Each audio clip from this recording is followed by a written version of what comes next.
So I just got this really opportunity and I got to go to camp with a bunch of my friends from a school class I take about leadership. And we had to do this assignment, and this assignment got me thinking.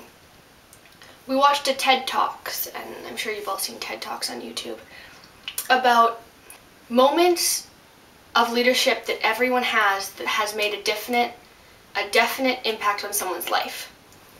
And I was kind of thinking about that and how that's true, we're all leaders, and how we've put this idea of what a leader is on such a high pedestal that we all think that it's unattainable to be a leader. We have to save the world or cure a disease to be a leader.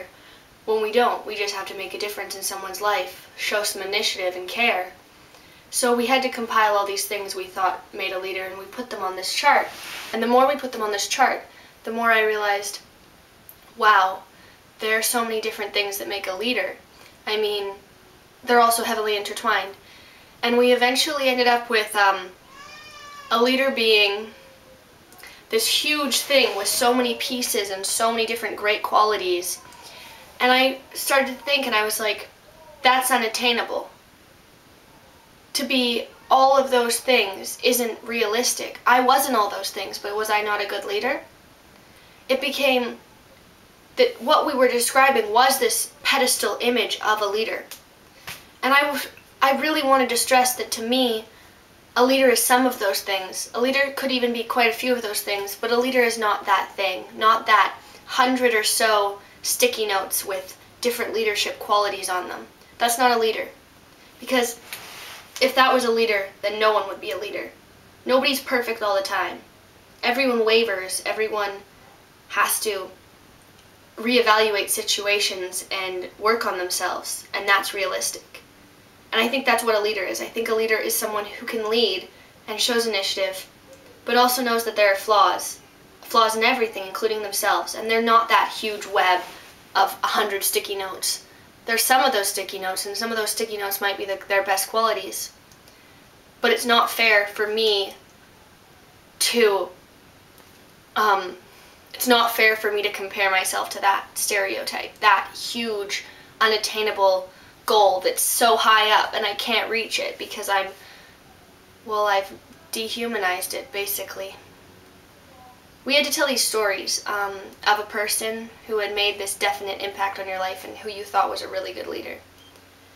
And there's this girl, and she's from Vancouver, BC, and her name's Ava. And a couple years ago, she died of cystic fibrosis. And a very close friend in my family, he also had cystic fibrosis, and he died in about 2007. And it was a little bit later that I found this girl, and I listened to what she had to say. And what she said had so much impact on me, and I thought completely differently what I'd done. What she basically said was, we have been given the gift of life. And if our life ends prematurely or quickly and we don't know what's happening, and there's going to be sad people, but we don't need to be sad. We need to think of it as our life's ended, but we can help someone else live a few more years with their children, or live a few more years to have children. And I just went, that's the most beautiful thing I've ever heard. I can give someone the gift of life that maybe I wasn't so fortunate to use to its full advantage. And so I went home that day and I registered myself as an organ donor, and I think that might have been one of the best things I've ever decided to do. And it's all because one girl with this terminal illness wanted to fight for everyone else to not feel how she felt. So thank you, Ava, for making me think differently.